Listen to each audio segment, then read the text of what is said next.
Maraming salamat po sa pagtangkilik ng ating video. Hinihikayat ko po kayong mag-like and subscribe para ma-update kayo sa susunod na nakabanata. Tara at umpisahan na natin.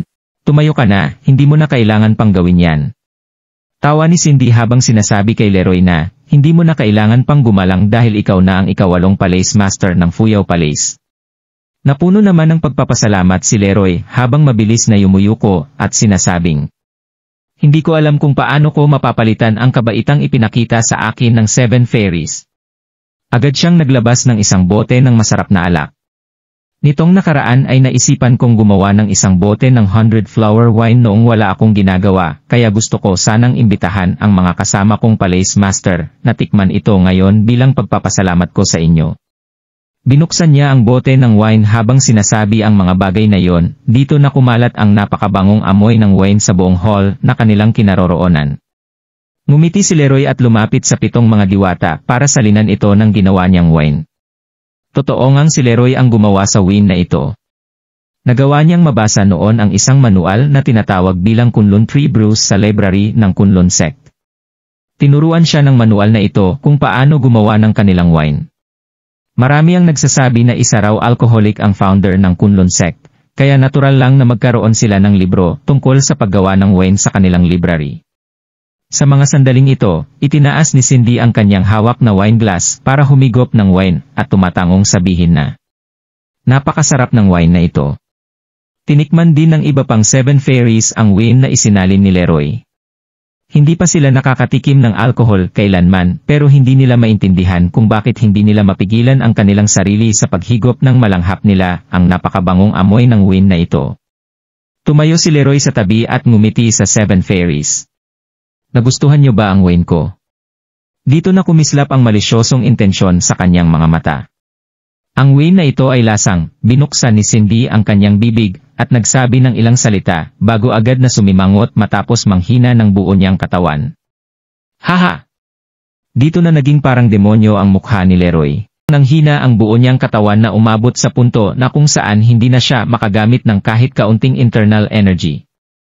Kasabay nito ang galit na pagtitig ng 6 pang mga diwata kay Leroy. Ang lakas ng loob mo, Leroy! Maganda ang naging trato ng Fuyao Palace sa'yo. Pero nagawa mo pa rin kaming lasunin. Tinrato ng maganda? Isip ni Leroy. Mataas nang umiti si Leroy habang napupuno ng pagkamuhi ang kanyang mga mata. Cindy White, ninakaw ninyo ang sandata ng Kunlun Sect, ang Lily Lamp. Kaya nagkaroon kayo ng utang na loob sa akin na umabot sa punto kung saan nakahanda na kayong gawin ang lahat para sa akin. Pero nang mawasak ang Kunlun Sect, humingi ako ng tulong sa inyo para patayin si Daryl at ang kanyang mga kinakapatid. Pero ano ang nangyari? Walang kahit isa sa kanilang 3 ang namatay. Dito na nagsara ng husto ang mga kamao ni Leroy. Magiging mahirap ng husto sa akin ang pagsisimulang muli ngayong wasak na ang Kunlun Sect. Kaya napagdesisyonan ko ng maging master ng Fuyao Palace mula sa araw na ito. Ang Fuyao Palace ay papangalanan ko bilang Kunlun. Ikaw. Nanginig ng husto ang mga diwata sa sobrang galit. Leroy Henderson. Naglibot ang kapatid ko sa buong daigdig para lang ihanap ka ng 9-day inyang herb na gagamot sa napuruhang mga meridian ng iyong puso, at ito ang magiging kabayaran mo sa kanya. Ang kapal mo. Haha! Haha! Dito na suminghal si Leroy at sinabing, aking mga diwata, mayroong kaunting mali sa iyong mga sinabi. Hindi ako nagbabalik ng utang na loob sa inyo, at sa halip ay ipinapakita ko kung gaano ba talaga katoksik ang mga kalalakihan. Isa lang din akong pangkaraniwang lalaki. Ikaw, nanginig sa sobrang galit si Cindy nang marinig niya ito. Paano nga ba nagkaroon ng mga walang hiyang tao, na katulad mo rito sa daigdig? Dito na nanlamig ang kanyang mukha habang naguutos ng, makinig kayong mga disipulo ng Fuyao Palace. Kunin niyo si Leroy Henderson. Ngayon din. Sa pamamagitan ng utos na ito, 100 mga babaeng disipulo ang pumaligid kay Leroy habang hinuhugot ang kani-kanilang mga espada. Pero hindi naman dito naapektuhan ang napapaligirang si Leroy. Kare-recover lang ng mga meridian ng kanyang puso, kaya kailangan na niyang humigop ng lakas ng kababaihan para mabawi ang mga nawala niyang internal energy sa pamamagitan ng dark method na kanyang natutunan. Tamang-tama ang pagdating ng mga babaeng disipulo ng Fuyao Palace, tamang-tama para punan ang kanyang mga pangangailangan. Bang! Itinaas ni Leroy ang 5 niyang mga daliri ng magkakalayo, at agad na hinampas ang kanyang mga palad sa ulo ng 2 mga babaeng disipulo nang walang kahit na anong babala.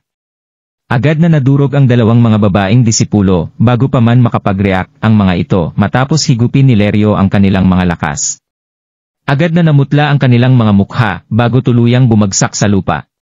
Suminghal si Leroy ng napakahiwaga talaga ng Dark Method.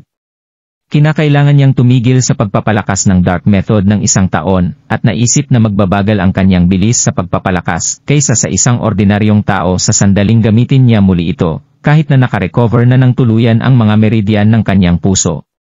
Pero agad siyang natuwa at nasurpresa habang nararamdaman ang pagapaw ng internal energy sa kanyang energy field matapos higupin ang lakas ng 2 mga babaeng disipulo. Boom! Boom! Boom! Bago pa man makapag-react ang mga babaeng disipulo, mabilis na sumugod si Leroy papunta sa kanila para hawakan ang mga ito. Dito na niya nagawang higupin ang lakas ng 7 hanggang 8 mga babaeng disipulo. Kabilang na sa elite ang mga disipulong ito ng Fuyao Palace. Hiss! Napahinga naman ng malalim ang natitira pang mga babaeng disipulo sa sobrang takot matapos makita ang nangyari sa kanilang mga kinakapatid, hindi na nagawa pang umabante ng mga ito. Makinig kayong lahat, mga disipulo ng Fuyao Palace. Tumingin si Leroy sa paligid gamit ang nanlalamig niyang mga mata. Ayaw ko kayong patayin, kaya dapat lang na sumunod sa akin ang lahat ng nasa Fuyao Palace mula sa araw na ito. Dahil kung hindi ay sisiguruhin kong mas magiging masama pa sa kamatayan ang kahahantungan ninyo. Naglakad si Leroy papunta sa isang pader, at mahina itong hinawakan nang matapos siya sa pagsasalita. Klang! Dito na nagpakita ang isang hidden compartment sa dingding, at makikita sa loob nito ang isang malaking selyo. Matapos tumira ng 1 taon sa Fuyao Palace, alam na ni Leroy ang lahat ng tungkol sa Fuyao Seal. Ang sinumang makakakuha sa seal ay ituturing na Fuyao Palace Master. Naging maganda ang relasyon niya sa 7 mga diwata, kaya itinago lang ng MGI ito ang malaking selyo ng kanilang sekta sa isang hidden compartment. Makikitang hawak-hawak ng nakangiting si Leroy ang malaking selyo habang nakangiting tumitingin sa kanyang mga disipulo.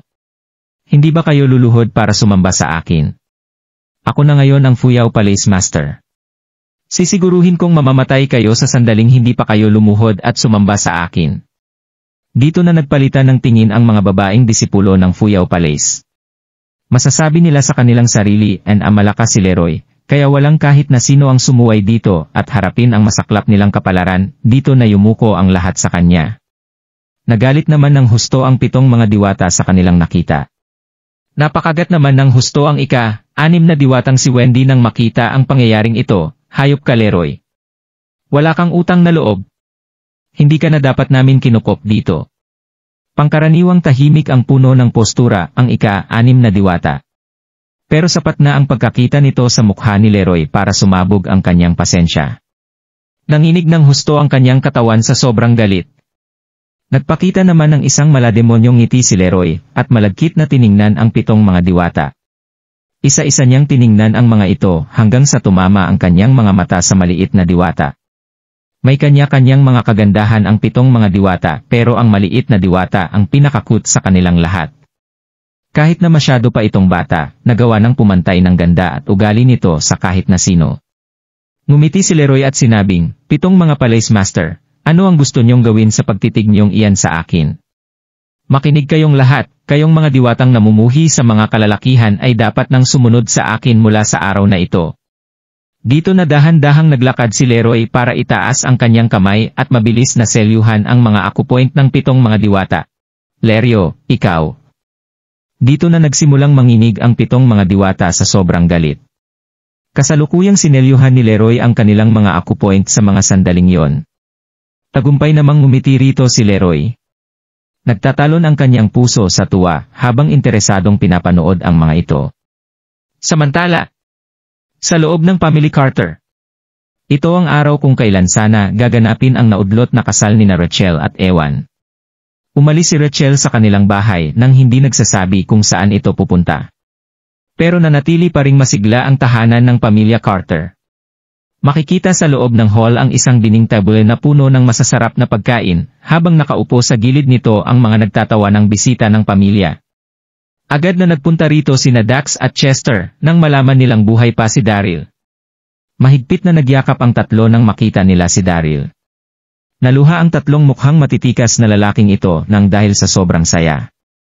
Kinagabihan ay naghanda naman si Jewel ng isang kamangha-manghang pagkain, habang nagtitipon-tipon ang tatlong magkakapatid sa paligid ng wine table para salinan at makipag-toast sa isa't isa.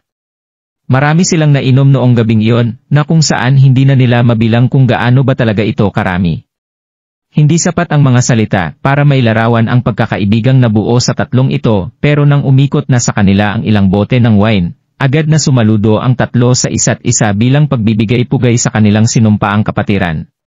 Hindi naman gaanong nagsalita ang tatlo habang walang tigil na nakikipagtoast gamit ang kanilang mga hawak na wine glass.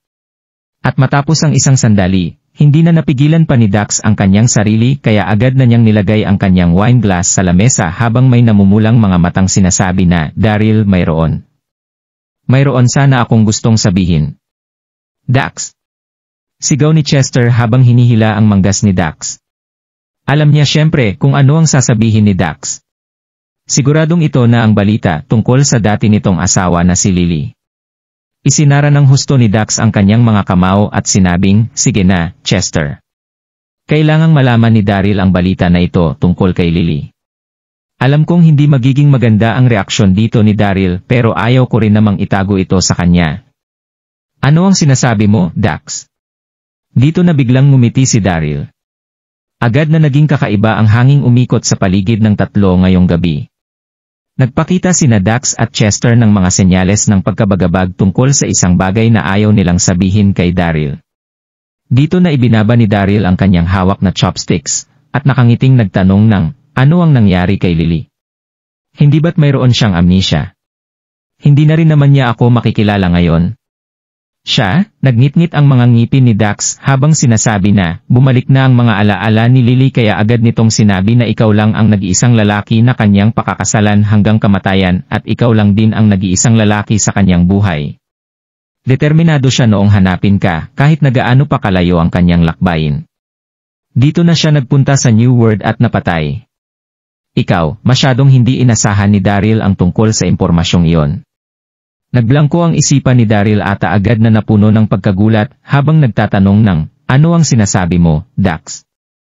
"Si Lily ay patay na siya," sabi ni Dax nang may namumulang mga mata at nakasarang mga kamao. "Ayaw na sana namin sabihin ni Chester ang tungkol sa bagay na ito, Daryl, pero hindi ko na talaga mapigilan ang sarili ko. Hipag ko si Lily. Mayroong pumatay sa kanya at ayaw ko namang itago ito sa iyo habang buhay. Napatay ang aking hipag." Halos sumigaw na hanggang sa dulo ng kanyang lalamunan si Dax habang malakas na ibinabato sa sahig ang hawak niyang wine glass at sinasabing, "Hindi mo alam kung gaano ako kagigil na wasakin ang hayop na incandescent sect na iyon para maipaghiganti ang pagkamatay ni Lily. Umabot pa ito sa punto kung saan napapanaginipan ko na rin ang tungkol dito." Blanko pa rin hanggang sa sandaling ito ang isip ni Daryl.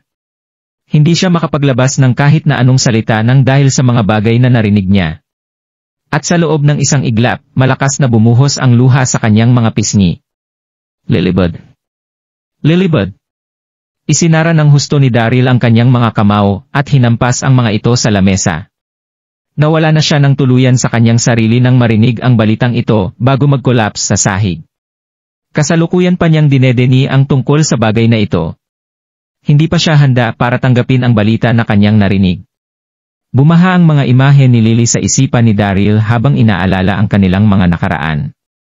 Masyado itong masakit at malungkot para kay Daryl. Ano ba ang nangyayari? Anong nangyari?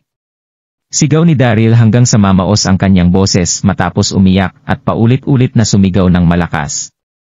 Dito na nagsara ang mga kamao ni Dax habang dahan-dahang kinukwento ang mga nangyari. Nagpunta si Lily sa kontinente ng New World at nakilala si Matteo Hansen na tumatayong Deputy Sect Master ng Incandescent Sect. Siya ang pumatay kay Lily. Siya. Dapat lang na magsanib puwersa tayong tatlo para tuluyang wasakin ang Incandescent Sect. Halika na. Ngayon din. Tara! Tara na! Galit na suminghal ang nagingit-ngit na si Daryl habang hinahampas ang kanyang palad sa lamesa. Klang! Dito na tuluyang napulbos ni Daryl ang wine table na kanilang ginagamit. Tuluyan nang gumuho si Daryl sa sobrang pagdadalamhati, kaya wala na siyang alam na kahit ano maliban sa paghihiganti.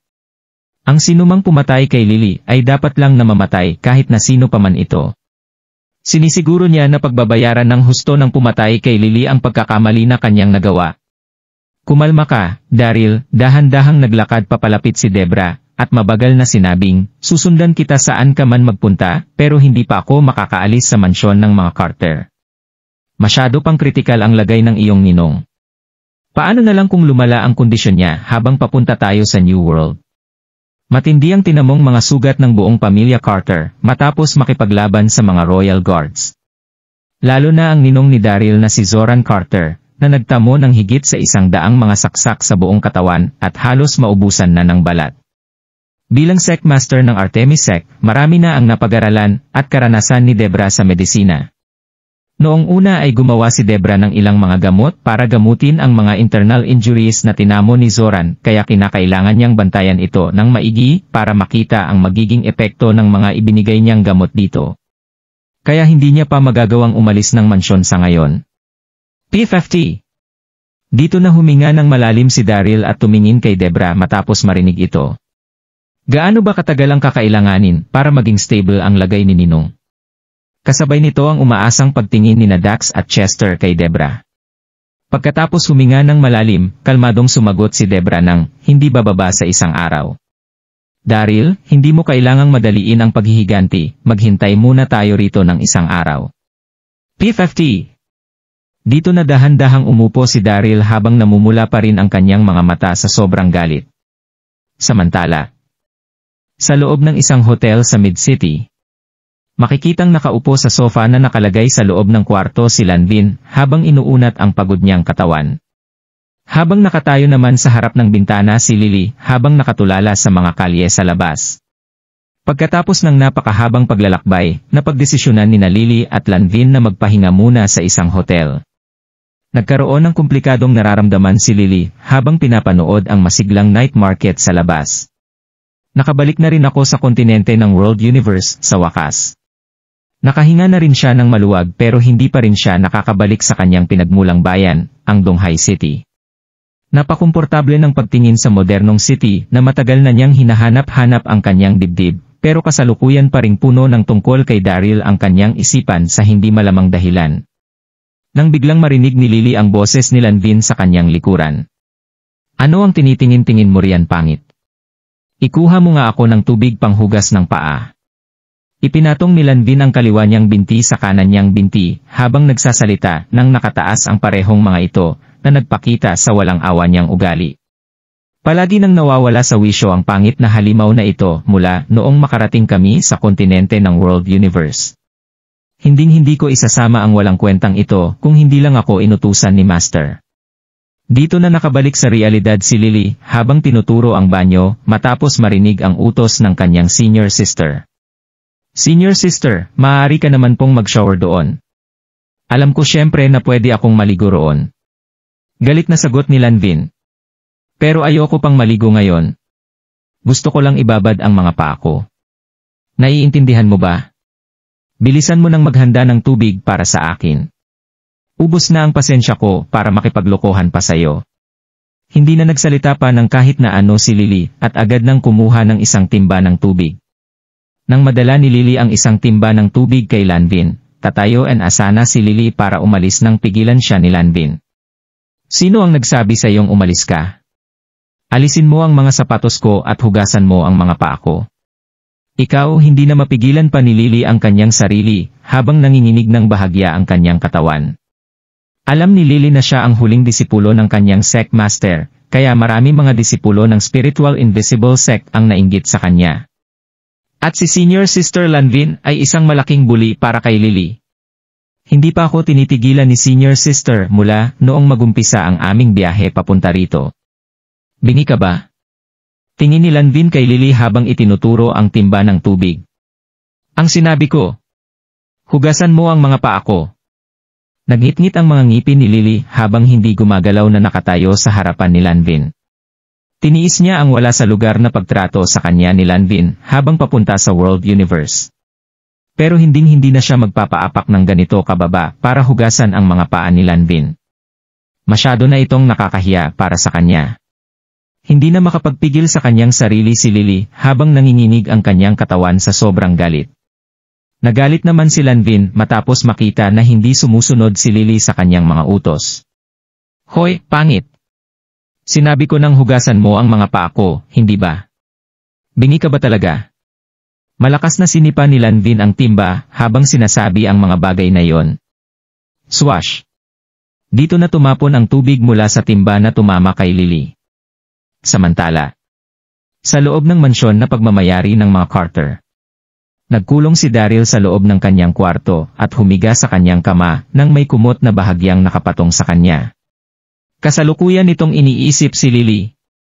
Sinabi niya sa kanyang sarili na maghintay ng isa pang araw para mailabas lang sa peligro ang kanyang ninong. Kinakailangan niyang wasakin ang incandescent sec at ipaghiganti si Lily. Parang isang kutsilyong sumaksak at nagbukas sa buo niyang katawan ang sakit na kanyang nararamdaman sa bawat sandaling maaalala niya ang pagkamatay ni Lily. Nagalala si Jewel nang makita niya ang bagsak na si Daryl. Binuksan niya ang pinto papasok sa kwarto ni Daryl at malambing na nagaya kay Daryl na mag-shopping. Alam ni Jewel na ang tanging paraan para gumaan ang pakiramdam ni Daryl ay ang paglalakad-lakad sa labas. Pero wala sa mood ngayon si Daryl para mag-shopping. Dahil gustong-gusto na ilagay ang kanyang sarili harapan ng incandescent sec habang nasa kontinente ng New World sa mga sandaling iyon. Pero hindi pa rin siya nakatanggi sa walang tigil na pagmamakaawa ni Jewel, kaya napagdesisyonan na niyang samahan ito sa labas. Ang Mid-City na kinaroroonan ng mansyon na pagmamayari ng mga Carter, ay kasing laki ng Donghai City na kung saan itinuring ang dawang ito bilang maunlad na syudad. Dinala ni Jewel si Daryl sa pinakamataong kalye rito, ang Puyang Street. Partikular na naging masigla ang Puyang Street dahil sa dami ng high-end shopping malls, maliliit na mga tindahan at mga tindero sa kalyeng ito. Dito na nagbenta ang mga tao ng mga inihaw na kamoteng kahoy at tanghuli. Mister, napaka-advanced talaga ng World Universe.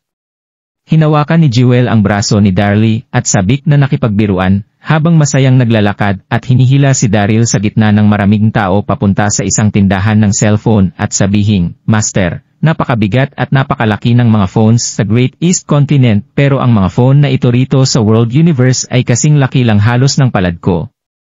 Habang nagsasalita, nasasabik na tumalon si Jewel habang tumuturo sa ere at sinasabing, Master, tingnan mo ang bagay na yon, lumilipad siya sa kalangitan. Eroplano ang tawag sa bagay na yan. Tumawa si Daryl at hinawakan ang ulo ni Jewel. Kung gusto mo, pwede kitang isakay dyan sa susunod. Noong una, ay wala sa mood si Daryl. Pero agad din siyang natuwa kay Jewel nang makita niya ang kakulitan nito. Sige. Ipinapangako mo na isasakay mo ako sa isang plane, Master. Tuwang-tuwa na sinabi ni Jewel habang niyayakap ng mahigpit ang braso ni Daryl. Hindi na mamalayan ng dalawa na nakarating na pala sila sa isang shopping mall. Napakalaki ng mall na ito na siya ring pinakamasigla sa buong Puyang Street. Tinatawag ito bilang Universe Shopping Mall. Punong-puno ang Universe Shopping Mall ng iba't ibang klase ng entertainment, pagkain, inumin at tindahan ng mga branded na damit. May mga sabi-sabi na dinevelop daw ang mall na ito ng isang big boss na nag-invest dito ng higit sa $1 bilyong. Kabubukas lang ito noong nakaraang buwan, pero mabilis pa rin itong dinayo ng maraming tao. At ang karamihan sa mga bisita nito ay mga kabataan. Agad na nakaramdam si Daryl ng napakatinding sakit sa kanyang puso nang makita niya ang malaking shopping mall na yon. Naalala niya kasi rito ang mga sandaling nakasama niya si Lily na mag-shopping.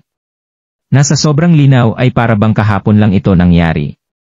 Tumuro si Jewel sa entrance ng mall at nasasabik na nagtanong ng, napasigla naman ng lugar na ito, Mister.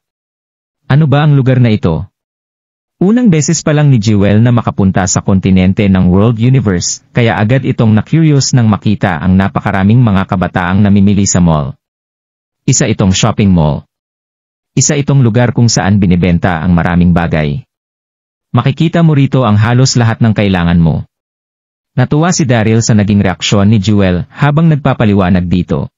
Naririto na ang lahat. Nagliwanag ang mga mata ni Jewel habang yakap-yakap ang braso ni Daryl. Halika, mister. Samahan mo akong magtingin sa loob. Gusto kong bumili ng magagandang mga damit. Na-impress ng husto si Jewel sa nagagandahang mga babae sa kontinente ng World Universe. Ang ilan sa mga babae ay nagsuot ng mga miniskirt, habang ang iba naman ay nagsuot ng tights and jeans. Naging maganda para sa kanya ang anumang style ng damit na kanyang nakikita. Tumango at ngumiti naman si Daryl bago siya dalhin nito sa mall. At nang makapasok sila sa mall, agad na sinalubong ang kanilang mga mata ng isang hilera ng mga Porsche na sasakyan sa lobby na nasa unang palapag ng mall. Isa itong event na mismong inorganisa ng mall, na kung saan ang mga shoppers na nagawang bumili ng hindi bababa sa $1,000 ay magkakaroon ng tsansang sumali sa isang lucky draw. Mayroong higit sa 100 prizes ang maaari nilang mapanalunan na kung saan ang sinumang mabubunot sa grand draw ay magkakatanggap ng isa sa mga sasakyang ito. Pero ilang araw nang ginaganap ang event na ito nang walang kahit na sinong nananalo ng grand prize. Kaya naisip na ng lahat na ang mga luxury cars na ito ay i-display lang para dumami ang mga mamimili sa mall. Sa bagay, mga latest model ng brand na Porsche ang mga sasakyang ito, kaya maraming tao ang gumastos ng malaki sa mall para lang makapasok sa malaking raffle na ito. Grabe! Mister! Tuwang-tuwa si Jewel nang makita niya ang mga sasakyang iyon. Naging kasing sigla si Jewel ng isang ibong may mga pumapagaspas na pakpak. Tuwang-tuwa nitong itinanong kay Daryl na, Mister, mahal ba ang mga sasakyang yan? Hindi maalis ni Jewel ang kanyang mata sa mga sasakyang iyon. Mas maganda ng husto ang itsura ng mga luxury car na ito kaysa sa mga sasakyan na kanyang nakita sa Great East Continent. Bahagyang ngumiti ni Daryl at sinabing, ginawa ng isang luxury brand ang mga sasakyang ito. Kaya siguradong mahal ang presyo ng mga iyan, pero hindi pa rin naman iyan ganoon kamahal. Na-curious ng husto rito si Jewel, kaya hindi na niya napigilan ang kanyang sarili na hawakan ang sasakyan gamit ang kanyang kamay. Hoy, ikaw! Walang modo kang bata ka. Ang lakas ng loob mong hawakan ang sasakyang iyan ah. Narinig nila ang isang malakas na paninermon sa gilid bago maglakad ng mabilis palapit ang isang babaeng may galit na mukha habang suot ang kanyang professional attire. Ang babaeng ito ay walang iba kundi ang manager ng Universe Shopping Mall na si Esther John. Pangkaraniwang nananatili lang ito sa loob ng kanyang opisina, pero nagkataong nakita niya na hinawakan ng batang ito ang sasakyan nang ihatid niya ang isang customer palabas ng mall. Nagpanik si Jewel kaya agad nitong inatras ang kanyang kamay. Pero dahil sa sobrang bilis ng nagpapanik niyang kamay, aksidente namang nagasgasan ng dala niyang bag ang pintuan ng sasakyan na nagiwan ng isang maliit na gasgas dito. Gasp! Sa loob ng isang iglap, agad na napatingin sa kanya ang lahat ng tao sa mall. Nagulat, nagalit at na-stress naman dito si Esther. Kaya agad niyang tinuro si Jewel at nagmumurang sinabi na, ano bang problema mong bata ka? Makati ba talaga ang kamay mo? Hindi mo ba alam kung magkano ang sasakyang ito? Iniisip mo ba na magagawa mo lang itong hawakan ng basta-basta? Nagalit si Esther bilang manager ng mall matapos makita ang nagasgasang sasakyan na nakadisplay sa lobby. Nirentahan lang ng mall ang mga sasakyang iyon, kaya kinakailangan nila itong ibalik sa Automotive Sales Services Shop sa loob ng ilang araw. Kaya siguradong magbabayad ang mall na ito ng danyos matapos nitong magasgasan ang isa sa mga kotse ng services shop. Naginit si Esther sa sobrang galit nang ituro niya si Jewel at sabihin, kasama mo ba ngayon ang mga magulang mo? Hayaan mong sabihin ko sa iyo na hinding-hindi ka makakaalis dito nang hindi mo nababayaran ang nagasgasan mong sasakyan. Napakawalang modo mo talaga. Bakit mo ba kailangang humawak sa kung ano-ano? Wala ka ba talagang common sense? Ako, nagpapanik na sa mga sandaling ito si Jewel, habang namumula ang kanyang mga mata at bumubulong na humihingi ng paumanhin sa nangyari. Pasensya na po kayo, hindi ko po ito sinasadya. Agad na nagpakita si Esther ng isang nanlalamig at gigil na mukha, habang sumasagot ng, iniisip mo bang sapat na ang paghingi mo ng tawad matapos ng ginawa mo? Hayop ka talagang bata ka, alam mo ba kung magkano ang sasakyang ito? Tawagin mo na ang mga magulang mo para magbayad sa sinira mo. Agad na kinuha ni Esther ang kamay ni Jewel habang nagsasalita. Hindi bababa sa $2 milyong ang presyo ng sasakyang ito, kaya siguradong hindi hahayaan ni Esther si Jewel na makatakas sa kanyang ginawa. Dito na biglang tumayo si Daryl sa harapan ni Jewel na para bang hirap na sa pagngiti habang sinsabi na, "Pasensya na kayo, kapatid ko ang isang ito. Huwag kayong mag-alala dahil namin ang mga nasira namin dito." Hindi naman nagalit si Daryl kahit na hindi tumigil si Esther sa pagbibigay ng masasakit na salita kay Jewel. Sa bagay, si Jewel pa rin naman ang may kasalanan kung bakit nagasasan ang sasakyang ito. Pero mas lalong nakaramdam ng matinding galit si Esther nang marinig niya ang assurance na ibinigay ni Daryl. Dito na niya itinuro ang ilong ni Daryl at sumigaw ng, "Mababayaran mo ba talaga ang nagsira niyo rito?" Dito na dumami ng dumami ang mga tao na nakikiusyoso at nakikichismis sa gulong ito. Huminga naman ng malalim si Daryl at sumagot ng, "Huwag kayong mag-alala dahil kaya ko namang bayaran ang nasira namin."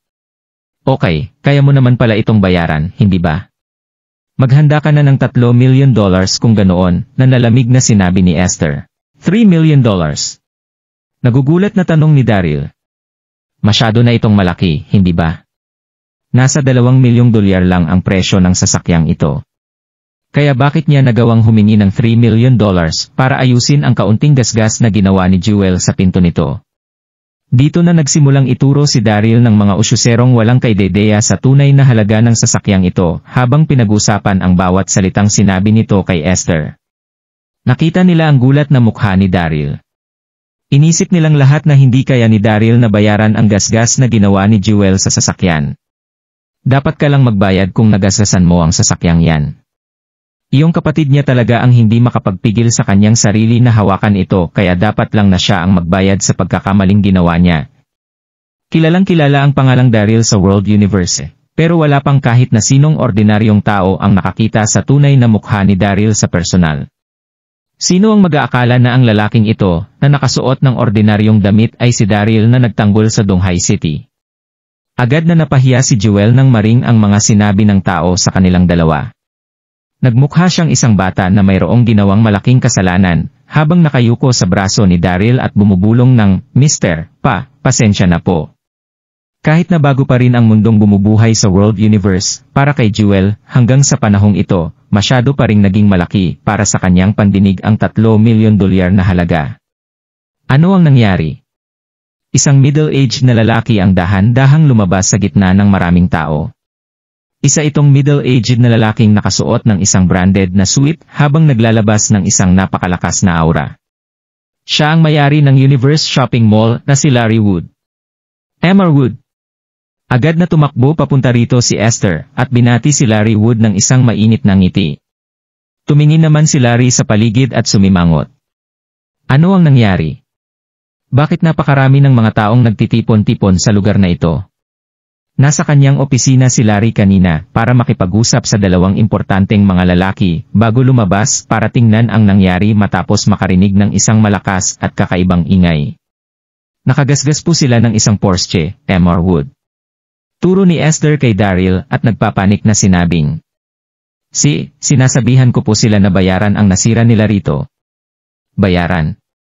Tumingin ng patagilid si Larry kay Daryl at Jewel bago galit na tumingin sa sasakyang nasa kanyang tabi.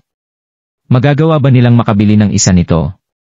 Matapos husgahan sa kanyang isip ang itsura ng dalawang ito na nakasuot ng pangkaling damit, siguradong sigurado na si Larry sa kanyang sarili na hindi nito magagawang bayaran ang sasakyan.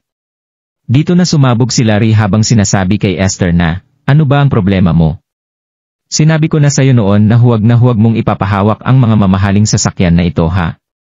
Lalo na sa mahihirap na taong lumalapit sa mga ito." Huminga ng malalim si Daryl habang nananatiling kalmado at sinusubukang huwag magalit sa mga nangyayari. Cellphone niya lang ang dala ni Daryl ngayon matapos niyang maiwan ang kanyang bank card sa mansyon kanina.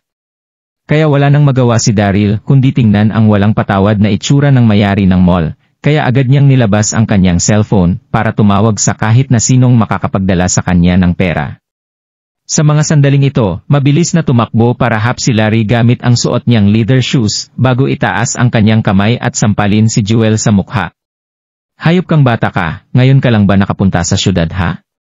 Ngayon ay natuto ka na sana ng leksyon na huwag humawak sa kung ano-anong nakikita mo." Sigaw ni Larry habang tinuturo ang Porsche. Ngayon, sabihin mo sa akin kung ano ang balak mong gawin ngayong hindi mo mababayaran ang gasgas na ginawa mo sa sasakyang ito. Jewel. Hawak-hawak ni Daryl ang kanyang cellphone sa mga sandaling iyon para magsimulang magdial ng mabilis na bumalik ang kanyang atensyon kay Jewel na mayroong marka ng palad sa kanyang mukha. Naghuhukay ka na ng sarili mong libingan. Nagalit ng husto si Daryl sa mga sandaling ito. Dito na lumabas ang aura ng martial emperor niyang lakas na parabang isang malaking alon na tumama at lumunod sa lahat ng tao na nasa kanyang paligid. Katahimikan. Natigilan ang lahat ng nasa loob ng mall at nanigas na parabang malapit ng masuffocate. Ang taong ito ay masyadong nakakatakot. Ikaw, nababahalang napalunok si Larry nang maramdaman niya na isang cultivator ang binata na nasa kanyang harapan. At isa rin itong malakas na uri ng cultivator. Nagdadalawang isip namang humakbang ng paabante si Larry. Kung ganoon, kailangan mo pa ring bayaran ang gasgas na ginawa ng batang iyan sa sasakyang ito. Hush! Matapos niyang sabihin ito, higit sa 100 mga security guard ang mabilis na nagtipon-tipon sa paligid para tingnan si Daryl na parang isang hayop na kakainin ng isang gutom na tigre. Nakahanda na ang mga itong sumugod at bugbugin ang binatang nasa kanilang harapan sa magbaba si Mr. Wood ng kanyang utos para sa kanila. Nang mapansing pasama na ng pasama ang hangin sa paligid, hinawakan ng maigi ni Jewel ang braso ni Daryl at bumulong ng, "Hayaan niyo na po, mister.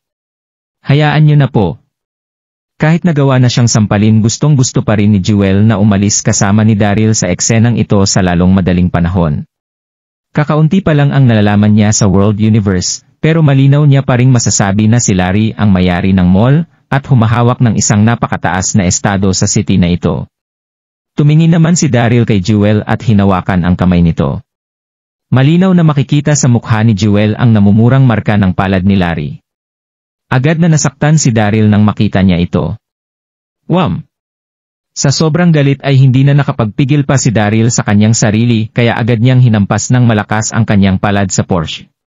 Dito na kumalat ang isang napakalakas na puwersang sinundan ng isang malutong na tunog habang nababasag ang mga bintana nito. Hiss! Agad na natigilan ang lahat habang humihinga ng malalim sa kanilang mga kinatatayuan. Paano niya nagawang basagin pa ang mga bintana ng sasakyang iyan? Nawawala na ba siya sa sarili? Kaya kong bayaran ang sasakyang iyan. Ngayon sabihin mo sa akin, ano ang gagawin mo matapos mong sampalin ang kapatid ko? Nanlalamig na sinabi ni Daryl habang pinipigilan ang napakalakas niyang aura na naglalabas sa intensyon niyang pumatay. Bayaran ako. Alam mo ba kung magkano ang sasakyang ito? Hinding-hindi magagawa ng isang hampas lupang katulad mo na magmaneho ng ganitong klase ng sasakyan kahit na magtrabaho ka pa habang buhay. Nakangising sinabi ni Larry. Oo nga, bakit hindi mo ito ihiyan habang tinitingnan mo ang iyong sarili sa makintab nitong pintura? Sabi ng naglalakad palapit na si Esther, sinabi ko na sa iyo kanina na nagkakahalaga ang sasakyang ito ng $3 million. Nagkakahalaga lang ng $2 million ang sasakyang ito. Kaya bakit ko kayo babayaran ng $3 million? Nakangiting sinabi ni Daryl kahit ipinapakita na ng kanyang tono ang nawawala niyang kontrol sa kanyang galit. Oh, marami palang alam nag-isang katulad mo sa mga sasakyan. Tingin ni Esther kay Daryl bago sabihin, nagkakahalaga lang ito ng $2 million. Pero gumawa ka rin ng komosyon sa loob ng mall na sumira sa kapayapaan ng mga tao rito maliban sa gasgas na ginawa niyong magkapatid sa sasakyang ito. Kaya hindi magiging sapat ang $2 million para mabayaran ang mga nasira ninyo. P50. Namula ang mga mata ni Daryl bago tumingin kay Esther, at nakangiting sinabi na, napakagaling mo talagang manager, no? Nakahanda kang magtrabaho ng ganyan katindi para lang sa ikabubuti ng pinagtatrabahuan mong mall. Nagngit-ngit na nagsalita si Daryl bago tumingin kay Larry at sabihin.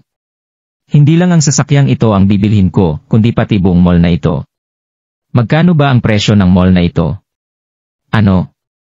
Nahihibang na ba siya? Haha! Dito na sumabog sa katatawa ang mga tao sa kanyang paligid na sinamahan ni Larry na tumawa rin ng malakas habang nagbibirong sinasabi na, umaabot sa 1 bilyon ang aking ininvest sa shopping mall na ito. Alam mo ba kung gaano kalaki ang $1 bilyong? Hindi magkakaroon ng ganitong klase ng halaga ang isang katulad mo kahit na paulit-ulit kang magtrabaho ng walang tigil sa 800 mong mga buhay. Naiintindihan mo ba? Kung ganoon, bibilhin ko ang mall na ito, at ang $1 billion na ininvest mo ay ibibigay ko sa iyo ng cash sa loob ng kalahating oras. Huminga ng malalim si Daryl at agad na tumuro kay Esther bago sabihin. Malapit nang makarating dito ang $1 billion ko. At sa sandaling ako na ang maging boss sa lugar na ito, sisiguruhin kong tanggal ka na. Napakamangmang talaga ng isang ito. Mura ni Esther. Madalang lang siyang manermo ng tao, pero masyado na siyang nandiri sa kaharap niyang si Daryl. Natawarin ng husto sa galit si Larry habang nasa isang tabi, nahihibang na ba ang isang ito?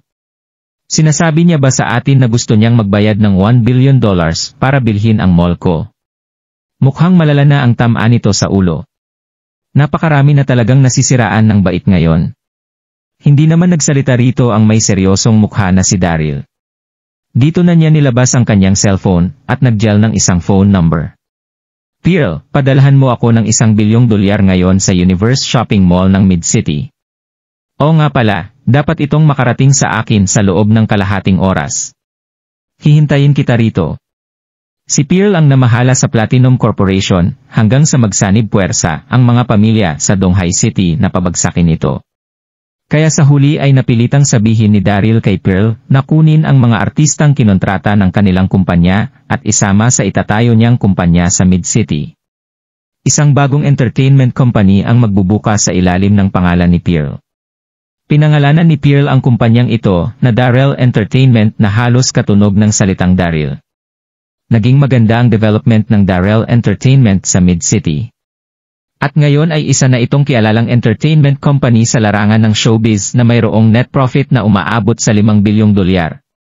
Kasalukuyang nagpo-power nap sa kanyang opisina si Pearl nang tumawag si Daryl. Nasurpresa at natuwa ito ang muling makatanggap ng tawag mula kay Daryl. Isang taon na rin ang nakalilipas mula noong huli niya itong marinig kaya agad siyang nasabik nang makatanggap na rin siya ng tawag mula sa kanyang kuya Daryl. Kaya hindi na siya nagaksaya ng oras at agad na gumawa ng ilang tawag sa ilang mga major bank para mag-withdraw ng malaking halaga. Pangkaraniwang gumagawa muna ang kahit na sino ng appointment in advance kung gusto nilang mag-withdraw ng kahit $1 milyong sa mga bangko. At walang kahit na sino ang makakapag-withdraw ng $1 bilyong nang walang sapat na koneksyon sa banking industry. Pero inutusan siya ni Daryl na dalhin sa kanya ang pera sa loob ng kalahating oras. Kaya kahit na gamitin pa niya ang lahat ng natitira niyang mga resources, kinakailangan pa rin niyang maipadala ang pera kay Daryl sa loob ng ibinigay nitong oras dahil ang mga utos na nagmula kay Daryl ay katumbas na ng utos ng isang hari ng imperyo para kay Pearl. Nagpakita ng ngiti si Daryl matapos ibaba ang telepono at tumingin kay Larry. Ipapadala rito ang pera sa loob ng kalahating oras. Pwede mo nang hintayin ito rito. Wow! Nagulat dito ang lahat ng tao sa mall. Marami sa mga ito ang nanglait at nangutya kay Daryl. Haha, mag-deliver ng $1 bilyong in cash sa loob ng kalahating oras. Mukhang nananaginip ka pa yata, bata. Nakalabas ba ang isang ito sa isang mental hospital? Tingnan mo ang mahirap at kawawa niyang itsura. Sinabi niya bang kukuha siya ng $1 bilyong? Mukhang magiging mahirap para sa kanya maging ang pagkuha ng $100,000. Sa loob ng isang sandali ay napuno ng mapanglait na mga boses ang buong mall. At sa wakas ay kumalma na rin ang may masamang mukha na si Larry. Oh grabe, binibiro mo ba talaga ako? Paano siya nagkaroon ng $1 bilyong na cash? Siguradong wala na sa kanyang sarili si Larry para maniwala kay Daryl. Walang pakialam namang ngumiti is Daryl. President Wood, nakatayo naman ako ngayon sa harap mo. Hindi ka ba makapaghintay ng kalahating oras? Sa totoo lang ay mayroong kakayahan si Daryl na pulbusin ang buong mall na ito at umalis gamit ang kanyang lakas sa mga sandaling iyon. Pero isa siyang lalaking puno ng prinsipyo kaya mas pinili niyang bayaran ang mga bagay na kanyang nasira. Pinakaimportante sa lahat, kinakailangan niyang maglabas ng kanyang galit. Kinakailangan niyang maipaghiganti ang pagsampal na ginawa nito sa mukha ni Jewel. Sige. Nagngit-ngit ang mga ngipin ni Larry at tumatangong sumagot ng, maghihintay ako ng kalahating oras. Kung hindi ko makikita ang pera mo sa loob ng kalahating oras, sisiguruhin ko as ayo na lalabas kang nakastretcher sa mall na ito. Pagkatapos magsalita, ay agad na nagbigay ng utos si Larry sa mga security guard na nakapaligid sa kanya. Bantayan niyo iyang maigi. Pagkatapos ng kalahating oras, baliin niyo ang pareho niyang mga binti, at itapon niyo siya sa ilog para ipakain sa mga isda. Opo.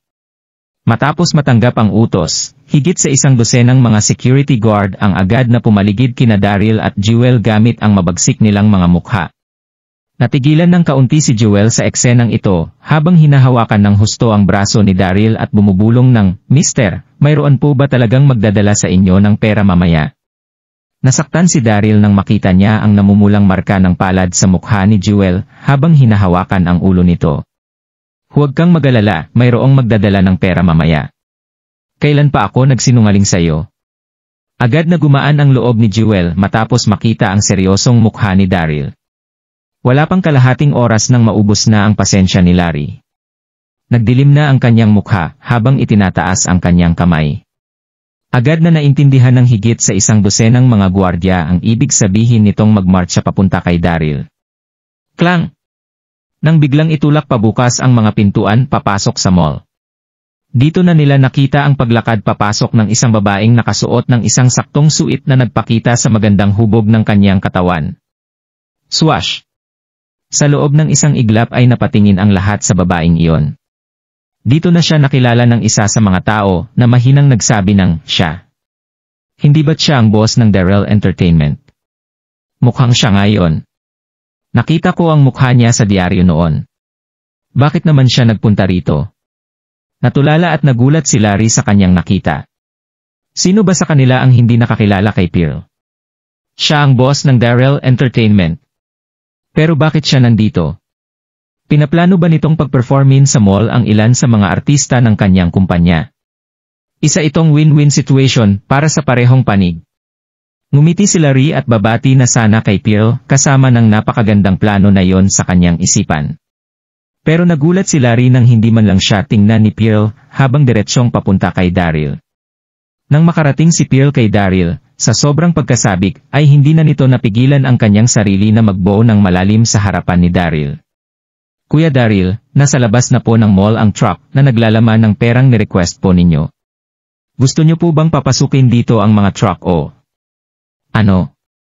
Si President Han na mismo ang sumadya rito para dalhin ang pera ni Daryl. Nagulat at natigilan ang lahat habang tinititigan si Daryl gamit ang naguguluhan nilang mga tingin. Tumawa naman si Daryl at tumingin kay Pearl. Higit 1 taon ko rin siyang hindi nakita at mas gumanda lalo ang kanyang katawan. Dahil hindi na matatago ni Pearl ang magandang hubog ng kanyang katawan habang nakasuot ng isang masikip na suit. Dito nang umiti si Daryl at sinabing, papasukin mo ang mga truck para ibagsak ang pera sa hall na ito. Iniisip ni M.R. Woods na wala akong perang pambili ng sasakyan, kaya ipapabilang ko na lang sa kanya ang pera ng mag-isa. Maniniwala naman na siguro siya na hindi ako nagsisinungaling sa mga sinabi ko kanina. Opo. Tango nang sumasangayon na si Pearl bago magsalita sa maliit na walkie-talkie na nasa kanyang kwelyo, pumasok na kayo rito.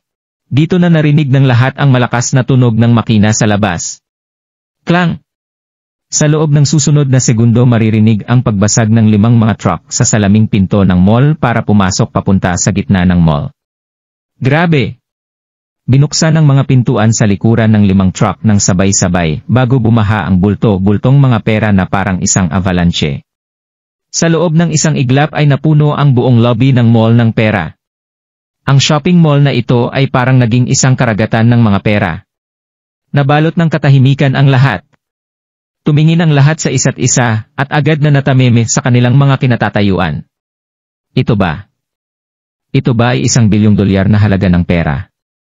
Natigilan ng husto ang lahat nang makita ang bumabahang pera sa sahig ng mall. Marami sa mga taong naririto ang hindi pa nakakakita ng perang nagkakahalaga ng $1 milyon. Paano pa kaya ang perang nagkakahalaga ng $1 bilyong? Agad na nabago ng eksenang ito ang konsepto ng lahat sa era habang nanginginig na nakatayo sa paligid ng mall. Walang sino man sa kanila ang nagsuspetsa na peke ang perang ito. Ito ay dahil sa makikitang selyo ng bangko sa bawat bundle ng perang nakakalat sa mall.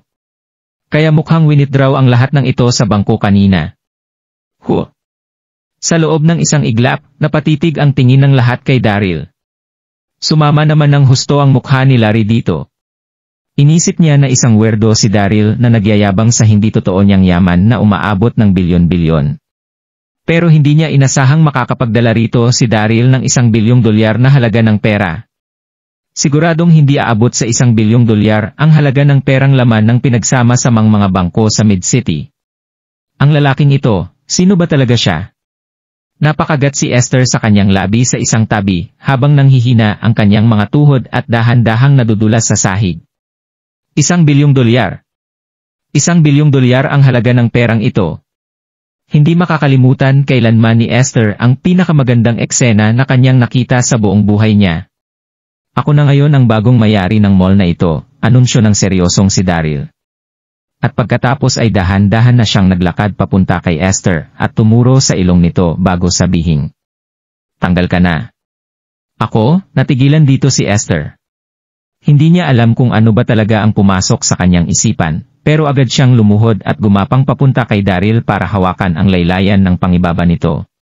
Gusto niyang magmakaawa kay Daryl para patawarin ito, pero para bang hindi naglalabas ng kahit na anong boses ang kanyang lalamunan, kaya hindi na siya nakapagsalita pa ng kahit na ano habang nagugulat pa rin ng husto sa kanyang mga nakita. Hindi ito pinansin ni Daryl at sinipapaalis sa kanyang daraanan bago maglakad sa tabi ni Daryl at nanlalamig na sabihing, "Nandito na ang $1 bilyong halaga ng pera ko. Sa akin na ang mall na ito, tama." Ha? Dito na napatingin ang lahat kay Larry.